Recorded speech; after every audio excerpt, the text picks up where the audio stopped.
नमस्कार साथियों, कैसे हैं आप सभी। मैं आपका अर्जुन सर आज फिर से आपके सामने में आया हूं। आज मैं इस गंभीर मुद्दे को उठाने आया हूं जिसके प्रति पूरे युवाओं में आज रोष है।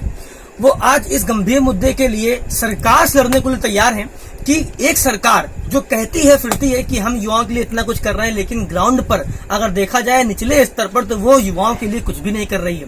हमारे मोदी जी हमारे प्रिय हैं, ये सभी जानते हैं, उनको भी सब बातें पता है, लेकिन पता नहीं वो क्यों अपना एक्शन नहीं ले पा रहे हैं। पॉइंट क्या है कि जब वो बाहर किसी देश में जाते हैं तो कहते हैं कि भारत युवाओं का देश है, इतना ज्यादा युवाओं के प्रतिशत देश में दुनिया में कहीं पर नहीं है। लेकिन जो देश के अंदर युवा हैं उनको उन्होंने किस तरीके से परेशान किया उसके एग्जाम्पल कई सारे हैं। मैं बता सकता हूं कि भारत में जो पब्लिक और प्राइवेट सेक्टर के लोग हैं, मतलब इनमें युवाओं की भर्तियां किस तरीके से चल रही हैं और नहीं चल रही हैं, उसका जो हिसाब किताब है एकदम ही खराब है। मैं प्राइवेट की बात तो कम करूंगा, उसकी बात नहीं करूंगा, क्योंकि सरकार को उससे क्या ही मतलब है। प्राइवेटाइजेशन कर रही है लेकिन फिर भी उसको उससे मतलब नहीं है। उसको मेरा मतलब किससे है? सरकारी नौकरियों से। तो अगर हम गवर्नमेंट जॉब की बात करें तो हमारे जो यूपीएससी हो गए और आईबीपीएस हो गए, तो यूपीएससी आईबीपीएस जो है वो उनके जितने भी तरीके हैं, रिक्रूटमेंट के प्रोसेस हैं, वो बड़े आराम से चल रहे हैं।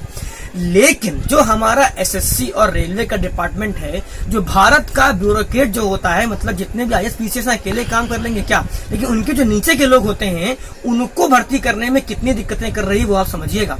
मैं एसएससी की बात करूं तो एसएससी के सीजीएल के जितने भी नोटिफिकेशन आती हैं, परीक्षाएं होती हैं, उनको फाइनल होने में 3 साल से अधिक का समय तो लग जाता है। जैसे 2017 के सीजीएल की आज 20 आ चुका है, 21 आने वाला है, ज्वाइनिंग तक नहीं आई है। और 2018 के सीजीएल का रिजल्ट जो टायर 3 का था पिछले 1 साल पहले लगभग 29 दिसंबर को हुआ था, तो आज 1 साल होने को है, उसका ये लोग रिजल्ट नहीं दे पाए हैं।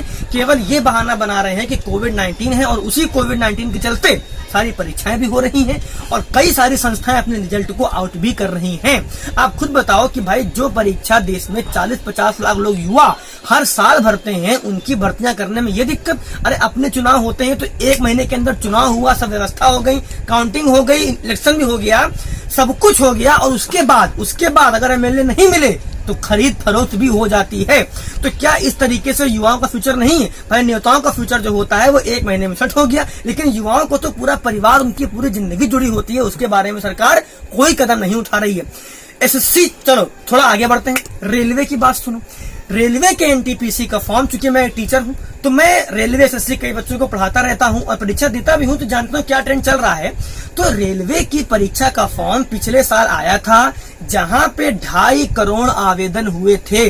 आप समझ लो 1 लाख कुछ वैकेंसी थी और 2.5 करोड़ आवेदन, प्रत्येक बच्चे से 500 रुपए की फीस ली गई थी। अब तक एग्जाम लेने वाली एजेंसी डिसाइड नहीं हो पाई है। आप एक बात बताओ, क्या कोविड-19 19 में था? जब फॉर्म आया है उसके 1 साल बाद ये कोरोना काल आया है और तब तक परीक्षा का कोई हिसाब किताब ही नहीं था। तो आप बताओ कि जो युवा, भाई अगर मान लो एसएससी का एक परीक्षा 3 साल लगता है और किसी बच्चे को एक अटेम्प्ट में दिक्कत लग गई या प्री नहीं हुआ, मेंस नहीं हुआ, तो उसको 3 साल और लगने हैं। तो आप समझ के देखो कि सीईटी जो मान लो आ रहा है, भाई सीईटी आ रहा है, आपका एनआरए आ रहा है, तो उसके अकॉर्डिंग क्या होगा कि भाई 3 साल में परीक्षा आप ले लो, फिर आपका मेंस जो संस्था होगी वो लेगी, लेकिन 3 साल तो वहां लगे ना। तो 3 साल तो वैसे भी लग रहा है, अभी आप कुछ कहां कर पा रहे हो बताओ। भाई अगर इतना ही कुछ करना है तो बता दो कि भाई नौकरियां है, देनी नहीं है तो देनी नहीं, बात खत्म। बच्चा फॉर्म ही नहीं भरेगा, तैयारी नहीं करेगा, बच्चा कोचिंग करता है, मतलब रूम लेता है, रहता है, खर्चा करता है, माँ बाप की आशाएं होती है कि तैयारी कर रहा है। भाई किसी बच्चे से पूछो कि भाई ग्रेजुएशन हो गया तुम क्या कर रहे हो? सर तैयारी कर रहे हैं। तो तैयारी कर रहे हैं तो खर्चा तो होता है ना, तो किस उम्मीद में करता है कि नहीं आगे ऑफिसर बनेंगे, कुछ बनेंगे जिससे हमारे परिवार का भला होगा, लेकिन नहीं, इस बारे में सरकार कुछ भी नहीं सोच रही है। तो बस एक ही कहना है कि सभी एसएससी या रेलवे के जितने भी छात्र, कोई भी अगर छात्र हैं, भाई छात्रों की बात है तो संगठन काम करना चाहिए। अपना गुस्सा इस तरीके से दिखाना है कि सरकार के अंदर तक आवाज जाए, मीडिया भी हमारी बात को सुने कि नहीं हम किस तरह से आक्रोशित हैं और क्यों हमारी बातें नहीं सुनी जा रही हैं, इसका जल्दी से निवारण हो। तो आपको ध्यान क्या रखना है कि कल 1 सितंबर है, तो कल सुबह 11 बजे आपको ट्विटर पे एसएससी डिक्लेयर सीजीएल रिजल्ट और speak up for SSC railway students, इस नाम का जो आपका ट्वीट है, इस हैशटैग का ट्वीट है, वो आप लोग को कल करना है बहुतायत संख्या में और दिन भर इसको टॉप ट्रेंड बनाना है, अपनी आवाज को पहुंचाना है। जैसे कि हमारे साथ जितने भी टीचर हैं, जितने भी बड़ी टीचर हैं, जितने भी बड़े ग्रुप हैं, एजुकेशनल यूट्यूब चैनल हैं, वो सब इस बात को उठा रहे हैं और हम लोग को भी इस बात को उठाना है कि किस तरीके से हमारी आवाज को सरकार तक पहुंचा पहुंचाया जाए। तो कल सुबह 11 बजे ट्विटर पे आप सभी का जो हैशटैग है वो हमारे साथ ट्रेंड करना चाहिए। मैं आप लोग की आवाज के रूप में ये वीडियो निकाल रहा हूं ताकि बहुत दूर तक ये वीडियो जाए, सबको मालूम पड़े कि नहीं, देश का जो हर टीचर है चाहे वो कहीं भी पढ़ा रहा हो वो इसलिए छात्रों के साथ है कि नहीं, सरकार को इन रिजल्ट्स को देने में, वैकेंसीज के रिक्रूटमेंट प्रोसेस को कम होने में और सब कुछ सुचारू रूप से चलाने में सही काम करना चाहिए। भाई किसी भी एजेंसी का, जो ये सरकारी एजेंसियां होती हैं रिक्रूटमेंट करवाती हैं, उनका हेड एक आईएएस ऑफिसर होता है। तो क्या एक आईएएस ऑफिसर किसी रिक्रूटमेंट को कम समय में आराम से नहीं करवा सकता? इसके पीछे क्या सरकार की कोई चाल है? ये क्या है, ये क्या करने चाहते हैं पता नहीं, लेकिन हम लोग का तो भविष्य खतरे में होता है ना। तो आप समझ सकते हो कि भाई इतने सारे स्कैम पता नहीं क्या चल रहे हैं। अच्छा, कभी क्या होता है, कभी कभी कुछ वैकेंसी ऐसी होती है, कब फॉर्म आया कब निकल गया मालूम ही नहीं, और उसके रिक्रूटमेंट भी हो गए। ऐसा होता है भैया। तो होता क्या है कि अपने लोगों को इन लोगों ने वैकेंसियां दे दी। क्या हुआ नहीं, क्या 2017 के सीजीएल में नकल हुई, सबको पता है कि नकल हुई, लेकिन तब भी केस डिसमिस हो गया, कोई उसका हल नहीं निकला।